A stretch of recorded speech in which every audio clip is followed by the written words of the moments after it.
नमस्कार, जय हिंद। स्वागत है हमारे ITF प्रोलर्न चैनल पर। आज मैं आपको ग्राइंडिंग व्हील के बारे में बताऊंगा। ग्राइंडिंग व्हील कौन कौन से कंपोजिट होते हैं, ग्राइंडिंग व्हील किन से मिल के बना होता है और ग्राइंडिंग व्हील अगर बनता है तो उसमें कितने कंपोजिट का हम यूज़ करते हैं तो हमारा ग्राइंडिंग व्हील बनता है।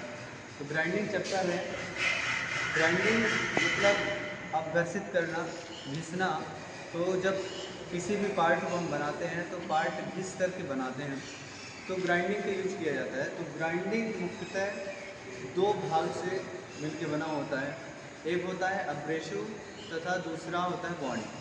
जिस तरह से अगर हमको एक मकान बनाना पड़ता है तो सीमेंट और गिट्टी बालू की ज़रूरत पड़ती है, उसी तरह से अगर आपको ग्राइंडिंग व्हील बनाना है तो बॉन्ड यानी पकड़ने वाला और दूसरा अब्रेसिव करंट की ज़रूरत पड़ेगी, जिससे कि व्हील तैयार होगा। तो हम पहले देखते हैं कि अपघर्षक जो होते हैं वो कितने प्रकार के होते हैं और अपघर्षक कहते किनको हैं। तो यहाँ पे जो ग्राइंडिंग बनता है, ग्राइंडिंग व्हील जो बनता है वो बनता है अब्रेसिव से। अब्रेसिव व दूसरा जो पार्ट होता है वो बॉन्ड। अब्रेसिव और बॉन्ड से मिलकर के ग्राइंडिंग व्हील का निर्माण होता है।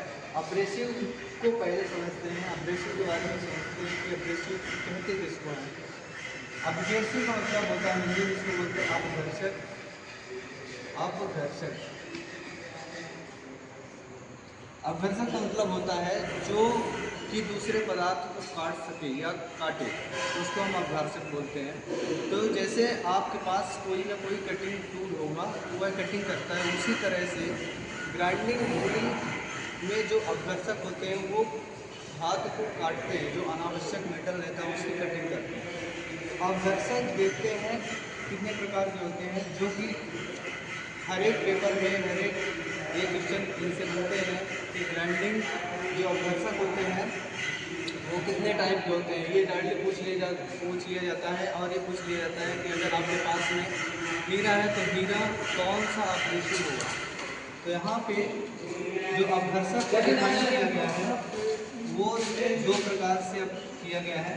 पहला हो गया हमारा प्राकृतिक अपघर्षक, प्राकृतिक अपघर्षक।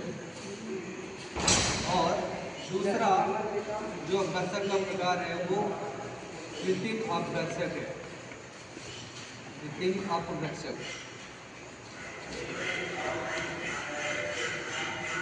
तो अपघर्षक दो प्रकार के होते हैं, एक होता है प्राकृतिक अपघर्षक, दूसरा होता है कृत्रिम अपघर्षक। प्राकृतिक अपघर्षक का मतलब ये हो जाता है, जिसको भी हम यहाँ पे डिफाइन करते हैं, बताते हैं कि प्राकृतिक अपघर्षक क्या होता है। प्राकृतिक अपघर्षक यानी कि वह अपघर्षक जो कि प्रकृति रूप में स्वतंत्र रूप से पाए जाते हैं, मिलते हैं। जैसे हीरा, कोरंडम, एमरी, ये हमारे प्राकृतिक अपघर्षक होते हैं। कृत्रिम अपघर्षक जो होते हैं उनको मानव के द्वारा बनाए जाते हैं काम के अकॉर्डिंग, जैसे कि एल्युमिनियम ऑक्साइड और सिलिकॉन कार्बाइड होता है।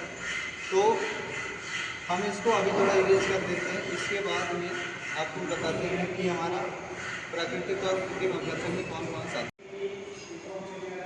हेलो स्टूडेंट, अभी हमने बताया कि अपघर्षक कौन कौन से होते हैं, प्राकृतिक और कृत्रिम। अब इनमें देखते हैं कि जो प्राकृतिक अपघर्षक होता है उनमें क्या क्या होता है, इसलिए होता क्या है, प्राकृतिक अपघर्षक क्या होते हैं। तो यहाँ आप देखते हैं हीरा जो होता है, हीरा ये प्राकृतिक अपघर्षक होता है। दूसरा कोरंडम, कोरंडम ये प्राकृतिक अपघर्षक है।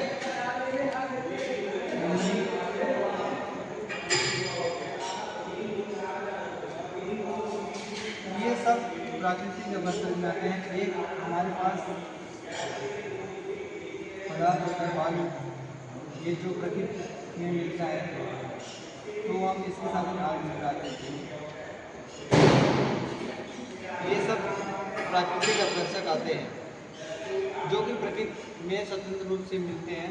इसके बाद हम देखते हैं कृत्रिम अपघर्षक जो मानव द्वारा बनाए जाते हैं वो क्या क्या होते हैं। कृत्रिम अपघर्षक में एक आता है एल्युमिनियम ऑक्साइड, एल्युमिनियम एल्युमिनियम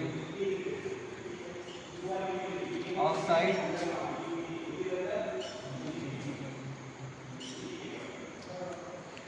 तथा दूसरा एब्रेसिव सिलिकॉन कार्बाइड होता है, सिलिकॉन कार्बाइड।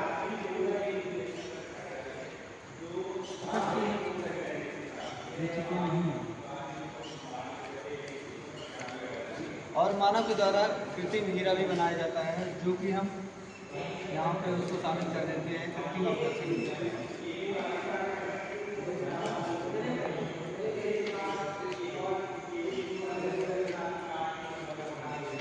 ये भी हमारा कृत्रिम अवकर्षक के अंतर्गत आ जाता है। अब इसमें देखते हैं कि जो एल्युमिनियम ऑक्साइड का प्रयोग किया जाता है वो किसके लिए किया जाता है स्पेशली, और जो सिलिकॉन कार्बाइड होता है उसका यूज किस लिए किया जाता है। तो एल्युमिनियम ऑक्साइड जो होता है, तो एल्युमिनियम ऑक्साइड दो प्रकार के होता है, एक भूरा होता है, एक सफ़ेद। एल्युमिनियम ऑक्साइड यहाँ पर जो देखते हैं हम भूरा वाला होता है, तो भूरा वाला सिंपल काम, साधारण काम के लिए करते हैं। अगर साधारण ऑपरेशन आपको करना पड़ेगा तो एल्युमिनियम ऑक्साइड आपको भूरा वाला लेना पड़ेगा। लेकिन आपको अगर लौह और लौह मिश्र धातुओं के साथ में यूज करना है तो उसके साथ में आपको सफ़ेद वाला एल्युमिनियम ऑक्साइड का यूज करना पड़ेगा, जिससे कोई भी मेटल कट जाए। तो यह पेपर में पूछा जाता है कि जो भूरा एल्युमिनियम ऑक्साइड का यूज है वो कहाँ पे किया जाता है, तथा सफ़ेद एल्युमिनियम ऑक्साइड का यूज होता है वो कहाँ पे किया जाता है। तो इतना आप ध्यान में रखिएगा। सिलिकॉन कार्बाइड जो होता है, सिलिकॉन कार्बाइड का उपयोग किया जाता है जो कोर धातु होती है, जैसे कि हम बोले सीमेंटेड कार्बाइड। सीमेंटेड कार्बाइड के लिए स्पेशल रूप से सिलिकॉन कार्बाइड का यूज किया जाता है। अब हम देखते हैं इसके बाद कि जो बॉन्ड होते हैं, बॉन्ड के प्रकार कितने हैं तथा बॉन्ड का यूज कहाँ कहाँ पे होता है। बॉन्ड क्या कहते हैं, किसको कहते हैं, तो बॉन्ड जो होते हैं वो अपघर्षक को पकड़ते हैं।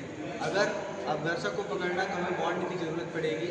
जैसे अभी मैंने पहले बताया कि जिस तरह से आपको मकान बनाना है तो सीमेंट के साथ में कंक्रीट की ज़रूरत पड़ेगी। तो कंक्रीट एक प्रकार के अपघर्षक हो गए, जबकि उसमें जो सीमेंट का यूज हो रहा है वो हमारा बॉन्ड का काम करता है। उसी तरह से यहाँ पे जब हम व्हील का निर्माण करते हैं, ग्राइंडिंग व्हील बनाते हैं, तो जो बॉन्ड होता है वह अपघर्षक को पकड़ता है। अभी हम बता चुके हैं कि अपघर्षक क्या होते हैं, तो अपघर्षक को पकड़ता है, उसी को हम बॉन्ड बोलते हैं। तो बॉन्ड के यहाँ पे टाइप बताए गए हैं, जो कि 5 प्रकार के बॉन्ड होते हैं। यहाँ पे एक होता है वेट्रीफाइड बॉन्ड। अब वेट्रीफाइड बॉन्ड का आपके एग्जाम में डायरेक्टली पूछ लिया जाता है कि वेट्रीफाइड जो बॉन्ड होता है इसका उपयोग कहाँ पे करते हैं। तो वेट्रीफाइड जो बॉन्ड होता है इसका यूज किया जाता है सामान्य कार्य के लिए। इस पर पानी और एसिड का कोई प्रभाव नहीं पड़ता है। सामान्य कार्य के लिए अगर हम यूज करेंगे तो वेट्रीफाइड बॉन्ड का यूज करेंगे। इसका सेकंड जो बॉन्ड है वो है सिलिकेट बॉन्ड। सिलिकेट बॉन्ड होता है, इसका यूज किया जाता है बहुत फाइन वर्क के लिए। अब यानी कहने तात्पर्य फाइन वर्क के लिए अगर आपको यूज करना है तो वहाँ पर आपको सिलिकेट बॉन्ड का यूज करना पड़ेगा। इसके बाद हमारे पास तीसरा जो सेलेक बॉन्ड है, सेलेक बॉन्ड का यूज होता है बड़े व्यास के व्हील बनाने के लिए, जैसे कि आटा मिल वगैरह में बड़े व्हील बनाए जाते हैं। तो सेलेक बॉन्ड का जो यूज होता है बड़े व्यास के अगर व्हील आपको निर्माण करना है तो वहाँ पे हम कर सकते हैं। चौथा नंबर रबर बॉन्ड है। रबर बॉन्ड का जैसे रबर मुलायम होता है उसी तरह से जो रबर बॉन्ड का यूज होगा उसका भी यूज हम करेंगे मुलायम या फ्लेक्सिबल व्हील बनाने के लिए। जैसे कि अगर कटर व्हील होता है तो उसको हम फ्लेक्सिबल बना देते हैं तो उससे कटिंग होगा, थोड़ा सा भी बैंड होता है तो टूटेगा नहीं, व्हील नहीं टूटेगा। इसके बाद 5वां नंबर का जो रेजिनाइड बॉन्ड होता है, इसमें इस बॉन्ड को बनाने से फ़ायदा ये है कि जब हम काम करेंगे तो बहुत अधिक स्पीड पे हम वर्क कर सकते हैं। ज़्यादा से ज़्यादा स्पीड पे अगर हमको वर्क करना पड़ेगा तो रेजिनाइड बॉन्ड का यूज़ करना पड़ेगा। तो अभी मैंने सभी बॉन्ड के बारे में आपको बता दिया है। अभी ट्रिक के माध्यम से बता दूंगा कि इनको किस नाम से यानी पुकारा जाता है। जैसे विट्रीफाइड को एक स्पेशल नाम से पुकारा जाता है, तो अभी इनको मैं आपको ट्रिक के माध्यम से बता दूंगा। अगर आपको हमारी वीडियो अच्छी लगी हो तो आप हमारे वीडियो को चैनल को सब्सक्राइब करें, लाइक करें, शेयर करें अपने दोस्तों के साथ में।